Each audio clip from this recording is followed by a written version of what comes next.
most entrepreneurs are constantly seeking new information, primarily because they're looking for that one golden nugget that's going to propel them into that future state of success that they envision that they're going to be in. And what that does is it actually kind of cuts off a lot of your framing for really becoming a well-rounded individual, instead of approaching it from, hey, I'm just going to try to find this one hack. It doesn't work that way. Yeah, you may find one piece of information that shifts your thinking for a day, or says, hey, this is a good idea, I've not thought about it this way, which is great when you're already at a certain level of success. But there's not a single book out there, there's not a single course, there's not a single anything that's going to make you exponentially better from where you are today, because ultimately it comes down to the work that you're putting in. So if I take your entire time as an entrepreneur, let's say you're lucky enough to have 30 years of it, right? I'm 6 years into the game, so keep a little bit of perspective, but we've also done a lot inside of those 6 years. And a mentor of mine is the one that actually pointed out that you need to have a study diet, just like you have a food diet and a workout regimen and everything else. You need to be able to keep your mind in a certain limber state. I think it's also why 75 Hard has been such a monumental movement for people, is that they've not picked up a book since high school. And whether you're a reader or you like to listen to them on audiobook or whatever your source of being able to obtain information is, finding a certain quantity and balance of information across what you're putting into your brain is ultimately going to dictate what you put out, because it's shifting what your RAS is focused on. So when that reticular activating system kicks in, if all I'm focused on is business level material about how I've got all these problems and how I'm going to implement this new system to get rid of all these problems, you're just constantly going to be in this reactive mode all the time. See a problem, fix a problem, see a problem, fix a problem, but there's no strategic alignment as to why am I even doing this? And because of that, oftentimes it feels like we're not really ever making progress. It just feels like we're shotgunning stuff out there without there being a clear strategic path of how we need to move forward. So when I'm looking at, you asked like, what am I reading? How am I consuming information? What am I deciding that I actually want to consume versus push off till later, or actually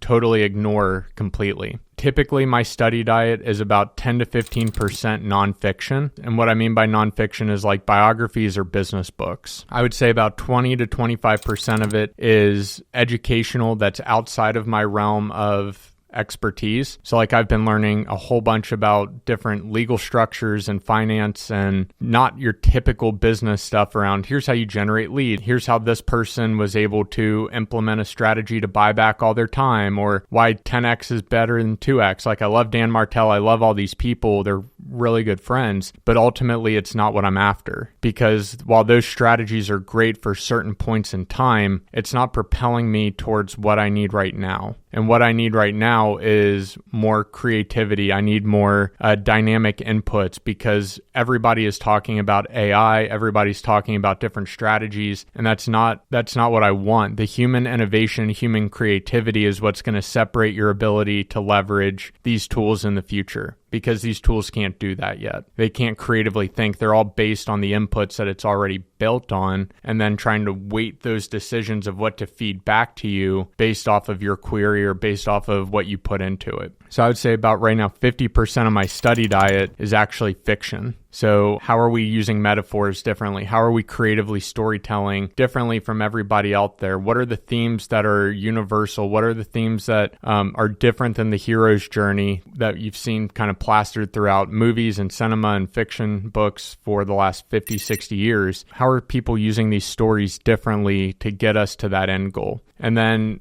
I look at kind of studying in my industry versus outside of my industry too. So I'm a big believer in having an in-industry mentor and then having a mentor that is outside of your industry, because the mentor that is in your industry to some degree has gone through the trials and tribulations that you're most likely going to go through. They know how to set up the systems that are unique for you. They know all the operational things that need to happen to get you to where you want to go. But the out of industry mentors are really unique, and most people ignore those. That's exactly what I view Arete Syndicate as, is that it's an out of industry mentor, and I'm lucky enough to get two of them plus an entire network of 1,500 plus individuals, while there may be 4 or 5 other people in that group that do stuff that's similar to me, there's also a plethora of successful business owners, and the 2 that lead it are also at a very high level in business. So what I see as a $50,000 problem or a $100,000 problem, their perspective is that's a $1 or $2 problem. So how do we navigate through that while keeping the perspective from their end that, hey, this is a truly $50,000 to $100,000 problem for this individual, but strategically, how do you move through that